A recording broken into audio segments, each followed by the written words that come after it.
সুপ্রিয় দর্শক, নাটোর প্লাসের পক্ষ থেকে সকলকে শুভেচ্ছা। আমি এই মুহূর্তে রয়েছি নাটোর আলাইপুর বালিকা উচ্চ বিদ্যালয়ের সামনে।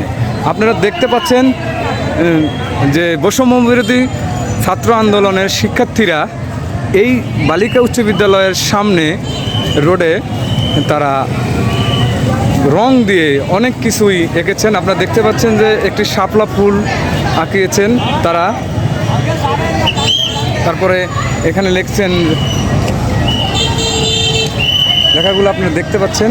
অনেক শিক্ষার্থীরা কিন্তু তারা নিজেরাই এই ফুলগুলো তারা আঁকিয়েছেন এবং রাস্তাতে তারা অনেক কিছুই আপনারা দেখছেন যে পানি লাগবে, পানি অর্থাৎ যে মুগ্ধ পুলিশের গুলিতে মারা গিয়েছিলেন, পানি লাগবে বলে সেই কথাগুলোই কিন্তু এই সাধারণ শিক্ষার্থীরা এখানে লিখেছে। আপনারা দেখছেন যে শিক্ষার্থীরা কিন্তু এই নাটোর সরকারি বালিকা উচ্চ বিদ্যালয়ের সামনেই এখানে কিন্তু তারা নিজেরাই এগুলো তৈরি করছেন। তো দর্শক, আপনারা আমাদের সাথে থাকবেন। আমরা এখন কথা বলবো এখানকার যারা শিক্ষার্থী রয়েছেন। একটু কথা বলবেন, আমি সাংবাদিক। কেমন অনুভূতি আপনার প্রকাশ হচ্ছে যে আপনি এখানে? অনেক মজা হচ্ছে। কখন আসছেন আপনারা? আমি দুপুরে আসছি, ওরা অনেকে সকালে আসছে 10টার সময়। কি লিখছেন আপনারা এখানে? কি লিখলেন? অনেক কিছুই লিখছি,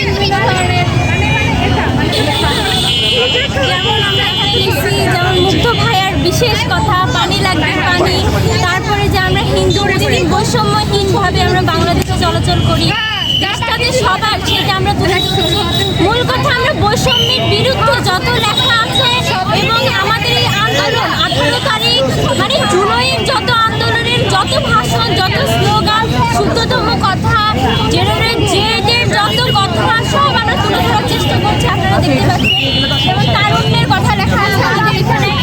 আমাদের মোস্ট সিনিয়র ভাইয়ারা আমাদের সকাল থেকে খুব সাহায্য করছে, দেয়ালে কাঠি করা, আমরাই তাদের সাহায্য করছি। গাজী স্কুলের ভাইয়ারা, চারুকলার ভাইয়ারা আমাদের সাথে আছে।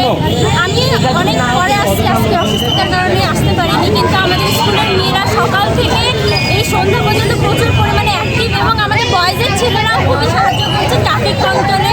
মানে আমরা শুধু এটা বলবো না যে গার্লসের মেয়েরাই শুধু করছে, গার্লসের মেয়েরা প্লাস গোটা নাটোরের সিনিয়র ভাইয়া, বয়েজের ছেলেরা সবাই সমন্বয়ে এই কাজটা আমাদের আজকে হচ্ছে। শুধু এখানে লেখা হয়নি, বয়েজ স্কুলের ওখানেও লেখা হয়েছে এবং আগামীকালকে এনএস স্কুলে, এনএস কলেজে লেখা হবে, এনএস কলেজের মাঠে, তারপরে দেওয়ালে, রাস্তায়, রাজপথে, সব জায়গাতে কালকে আগামীকালকে কর্মসূচি এটা আমাদের। আমরা কি ছাত্রলীগ নাকি বিষয়, আমরা সেটাকে ঢাকার জন্য এবং তাদের স্মৃতিচারণের জন্য আমরা তাদের যেগুলো স্মৃতি আছে সেগুলো আমরা আমাদের দেখি লিখনের মাধ্যমে প্রকাশ করেছি।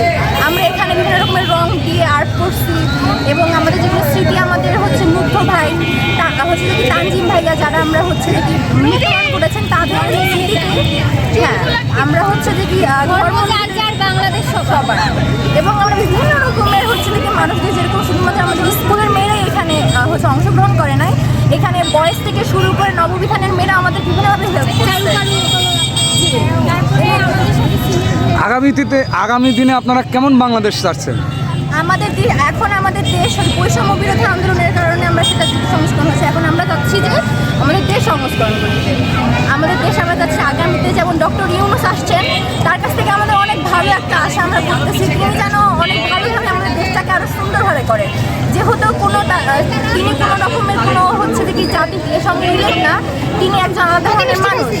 তো আমাদের মনে হয় তিনি যখন আসবেন একটা ভালো ডিসিশন নেবেন এবং আমাদের দেশকে ভালো বাংলাদেশ গড়ে তুলবেন। এবং অবশ্যই আমরা চাই বাংলাদেশে অবশ্যই কথা বলার অধিকার, আমরা বুঝতে পেরেছি আমাদের কথা বলার ন্যূনতম অধিকারটুকু নেই। আমরা অবশ্যই চাবো আগামী বাংলাদেশে আমরা নিজেদের বক্তব্য নিজেরা বলতে পারবো নির্ভয় নির্দ্বিধায়। আগামী বাংলাদেশে আমরা চাই কথা বলার অধিকার, আমরা চাই বৈষম্যহীন বাংলাদেশ, আমরা চাই সুন্দর যেখানে হিন্দু, মুসলিম, খ্রিস্টান সকলে মিলে থাকতে পারবো, ছোট বড় সকলে নিজেদের বক্তব্য, নিজেদের ব্যক্তিগতভাবে যেটা সঠিক মনে হয় সেটা সবার সাথে শেয়ার করতে পারবো। এটা আমরা ভয় করতে পারবো, আমাদের কোনো ভয় থাকবে না, এই অধিকারটুকুই আমরা আশা রাখি বাংলাদেশের কাছে। হ্যাঁ, প্রিয় দর্শক, আপনারা শুনছিলেন সাধারণ শিক্ষার্থীরা তাদের মনের বহিঃপ্রকাশের কথাগুলো বলছিলেন। তারা এমন একটি বাংলাদেশ চাচ্ছেন যে বাংলাদেশ থাকবে, কোনো বৈষম্য থাকবে না, ধর্ম বর্ণ সকলে নির্বিশেষে স্বাধীনভাবে বসবাস করবে এবং মত প্রকাশের স্বাধীনতা থাকবে।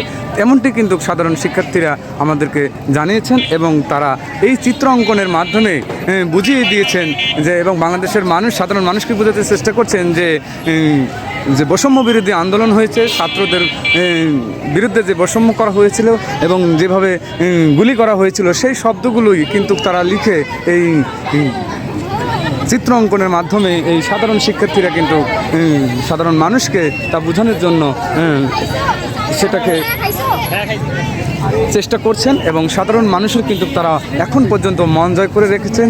যারাই এই চিত্র অঙ্কন লেখাগুলো দেখছেন তারাই কিন্তু অনেক আবেগপ্রুত হচ্ছেন যে এই শিক্ষার্থীদের এই লেখাগুলো বাংলাদেশের চির অমর হয়ে থাকবে এবং স্বাধীন, মুক্ত, গণতন্ত্র মুক্ত এবং মত প্রকাশের স্বাধীনতা থাকবে, এরকম একটি বাংলাদেশ ভবিষ্যতে এই তরুণরা চাচ্ছে।